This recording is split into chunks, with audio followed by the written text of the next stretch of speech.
বাপি সাবধানে বাইক চালাবে, আমাদের নতুন ড্রাইভার পয়লা বৈশাখে নিয়ে যাচ্ছে। ধরো ধরো ধরো। আচ্ছা, পয়লা বৈশাখে কে বাইক চালাচ্ছে? হ্যাঁ হ্যাঁ ওইদিকে। তো হ্যালো বন্ধুরা, তো সবাই কেমন আছো? শুভ নববর্ষের প্রীতি শুভেচ্ছা জানাই সবাইকে।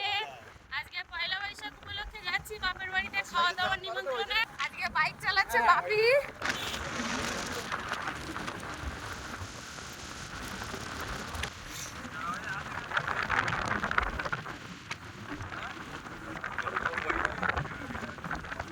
এই যে টানা রোদে হেঁটে হেঁটে যাচ্ছি। কিছু তো বললে না গাড়িতে আর।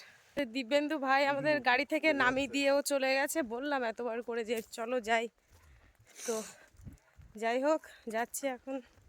দেখি মনে হয় মায়ের গলা শুকিয়ে যাচ্ছে, রান্না বান্না মনে হয় হয়ে গেছে। পাপ্পি প্রথমে রান্না করে ঢুকি। কি হচ্ছে?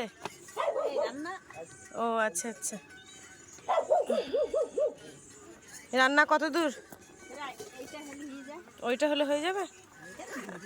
আচ্ছা আচ্ছা। এমন সময় বাজারে গেছে যে আর মিষ্টি টিষ্টি নেই, টানা দুপুর বেলা। কি কি রান্না হয়েছে? এই যে মেনুতে কি কি আছে? মেনুতে আছে ভাত আছে, আচ্ছা আচ্ছা।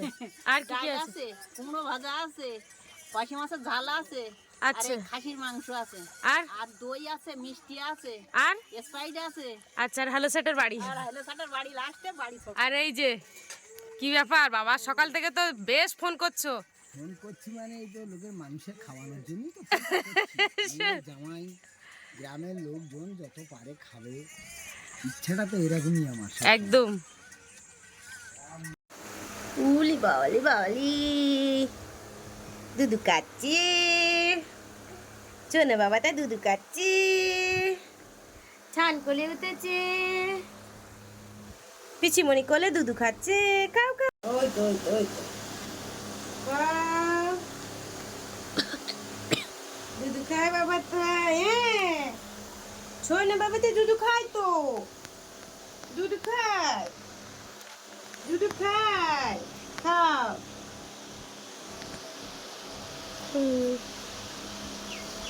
তাহলে পয়লা বৈশাখে মার এখানে চলে এসেছি আর খাওয়া দাওয়ায় কিন্তু বসে গেছি। তো এই যে মা ভাত বাড়ছে, যে কিছু বলো। কি বলবো, ভাত তো খেতে হবে। হ্যাঁ, তো সবাই স্নান করা হয়ে গেছে আর আমরা তিনজন কিন্তু বাড়ি থেকে স্নান করে এসেছি। আর এই যে মা থালায় থালায় ভাত বাড়ছে। আর এই যে দই, এখানে 1.5 কেজি দই আছে। আর মিষ্টিটা 30 পিস কি ছানা রসগোল্লা, তাই তো? আচ্ছা। এই যে এখানে আছে ডাল, মুসারির ডাল, সাথে কুমড়ো ভাজা। আর এই যে এটা কি আছে? এটা হচ্ছে পার্শে মাছের ঝাল। উফ, কালারটা চমৎকার হয়েছে। আর এই হচ্ছে মাংস, খাসির মাংস। Wow, nice colour. এদিকে দেখো আমার দাদা আমার বাপিকে কি করছে। এখানে আসলে আমার বাপিকে যা দুষ্টুমি করে ওরা দুজন পড়ে পড়ে। বাপিও যেরকম আমার দাদার পেছনে লাগবে, আমার দাদা সেরকম বাপির পেছনে। আর আমার বাবা এদিকে গালাগালি দিচ্ছে যে তুই ওর পেছনে লাগছিস কেন। আর আমার মা বলছে ছোটবেলায় তুই তোর বোনকে করতিস, তাই তোর ভাগনাকেও করছিস সেরকম। আমার দাদা আমার পেছনে ঠিক সেম এইভাবেই লাগতো, মাও ওকে বকছে। আর দাদা খুব চিমটি কাটে, যেটা আমারও করতো সেটা আমার ছেলেকেও করছে। ওইদিকে দেখো আমার বর আসছে সবার লাস্টে খেতে, তাও কানে ফোন দিয়ে এত ব্যস্ত এত ব্যস্ত, শুধুই ব্যস্ত। আর ওদিকে আমার বৌদি ভাইপোকে ঘুম পাড়াচ্ছে। মানে আমরা সবাই মোটামুটি খেতে বসে গেছি, বৌদি আর মা পরে বসবে। একসাথে তো সবাই মিলে আর খাওয়া হয় না, তো অনেকদিন পর একসাথে বসেছি, খুব ভালো লাগছে। ডাল দাও। আমার ডাল দিও না। এই সবাই এক ডাবু করে ডাল নেবে। কি ডাল নেবো না?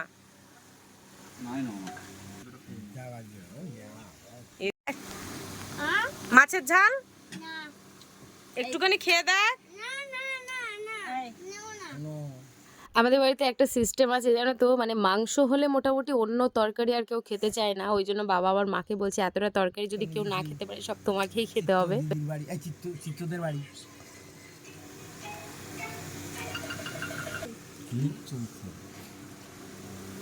আর হ্যাঁ, খাসির মাংস কিন্তু আমার বাবু অনেক পছন্দ করে। তো একটা সময় ছিল মানে ১ কেজি খাসির মাংস আমার বাবু খেয়ে নিত। ১ কেজি কি ১.৫ কেজিও খেয়ে নিত। মানে এমন খাওয়াটা ছিল। মোটামুটি এখন একদমই খেতে পারে না। আর হ্যাঁ, অনেকদিন পর খেতে বসেছি মানে অনেক কিন্তু মজা হচ্ছে কিন্তু। এটা কিন্তু রং হাত উঠে গেছে। আসি আমি খাবো। আচ্ছা, আচ্ছা। বাহ! বাহ! বাহ! এখানে কুমড়ো চাপানো হচ্ছে। বাপি খাওয়া শুরু করো।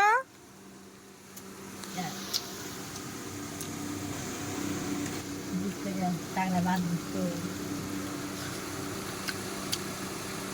কেমন হয়েছে বলো তরকারি? বলো। তুমি বলো বাপি। না, আগে দাদু বলবে। এই দাদু বলো। ভালো হয়েছে, ক্যামেরার দিকে তাকিয়ে বলো। ভালো হয়েছে, ভালো ভালো। আচ্ছা, আচ্ছা। অনেক সুন্দর হয়েছে। আর হ্যাঁ, আমি কিন্তু ডাল আর কুমড়ো ভাজা দিয়ে সবে খেতে বসেছি। বাবুদের মাংস খাওয়া হয়ে গেছে। তো সবার লাস্টের দিকেই আমি বসেছি। মাকে আমি বলছিলাম যে আমি তোমাদের সাথে লাস্টে বসবো। কিন্তু মা বলল যে না তোরা সবাই একসাথে বস। আর হ্যাঁ, খাসির মাংস কিন্তু আমার মা একদমই খায় না। আমি ছোট থেকেই হয়ে দেখছি আমার মা খাসির মাংস খায় না। আর বৌদিও এসে দেখছি খাসির তরকারি খায় কিন্তু মাংস খায় না। ডাল কুমড়ো খাওয়ার পরে মা দিয়েছে পার্শে মাছের ঝাল। তো পার্শে মাছটা নদীর মাছ তো যেহেতু খুব ভালো লাগছে গরমের দিন। মা বলছিল যে গরমের দিনে একটু টক করলে ভালো হতো। তো মাকে বললাম যে টক যদিও কেউ অতটা পছন্দ করবে না, তো টক করতে হবে না, তুমি ঝালই করে দাও। মা কিন্তু মাছের ঝাল অনেক সুন্দর রান্না করে। মাছের ঝাল কেন, মা মাংসের তরকারি, মাছের ঝাল। তো মা কিন্তু নিরামিষ রান্নাটা একদম পছন্দ করে না, মাছ মাংস। তো পয়লা বৈশাখে বাবু আমার ২ দিন আগে থেকে বলেছিল, কিন্তু আমি বলেছিলাম যে যাব না, কারণ বাপের ওদিকে পরীক্ষা। তারপরে এত জোর করলো যে না এসে আর পারলাম না। তারপরে ১.৫ কেজি খাসির মাংস নিয়ে এসেছিল। দেখো আলুটা কি সুন্দর সফট হয়েছে, আর মাংসটাও কিন্তু খুব সুন্দর হয়েছে খেতে। তো যারা ৮ বছর হচ্ছে ১০,০০০ টাকা হয়ে যায় ওর বাবার কাছে পায়। ওর বাবা মা কোথায়? আন্দামান। যা ভালো কাজ করে। ছেলেরও পড়ার খরচা আছে, আমার টিভি নিয়ে কি করতে। আজকে অনেকদিন পর এক জায়গায় বসছি, মানে কত গল্প যে হচ্ছে কি বলবো, লাস্টে আমার ভয়েস দিতে হচ্ছে। তারপরে এদিকে দেখো বাবুর কিন্তু খাওয়া প্রায় শেষ, দই মিষ্টির পালা। আর খাওয়ার শেষে দই মিষ্টি খাওয়াটা কিন্তু সেই লাগে, আর লাস্টে কিন্তু স্প্রাইট আছে। মাংস ঢেকে দাও। কিন্তু আপনি খাসি মারা সব যাও বড় বড় মনে হয় গরু গরু কটা তোর না না, দুটো দা। হ্যাঁ? দুটো। কেন? ওই করে বেশি না। এগুলো নিয়ে খা, খা না, তুই খাবি না বলে এখন খাবি, ভাবছি না কখন খাবি। এরপরে একসঙ্গে বলবি বাবু তখন খাবি, কিন্তু আমি খাতাম না কেন, আর একটা ভাত কিনবি। রসটা খেতে রস খালি ভালো লাগে। আর দুটো পাবো না। বই খেয়ে নে, আর খাস না। বেসিক্যালি বাইক কেরা চালানো শিখিয়ে দিল, এটা বাইক চালানো শিখিয়ে খেতে দাও। হ্যাঁ খাওয়া দাওয়া তো হয়ে গেছে। খাওয়া দাওয়া করে পানও খেয়েছি জিভটা লাল করে। আবার বাবা কাতলা মাছ নিয়ে এসছে, মানে একজনকে বলে এসেছিলো কাদের নাকি পুকুর থেকে মাছ ধরেছে, সেখানে বলে এসেছিলো, বলার পরে তো সেখান থেকে মাছ দিয়ে গেছে। এই যে এখন ঘাটে এসছি মাছ ধুতে, এখন ভাজা করবো মাছটা। বাবা আবার আমি তো বাড়িতে চলে যাবো খাওয়া দাওয়া করে, এখানে তো থাকবো না, কালকে সোমবার, বাপির তো পরীক্ষা। ওই জন্য মাছ ভেজে আবার আমার জন্য পাঠাবে, তাই এখন ভাজবো এই দুপুরে।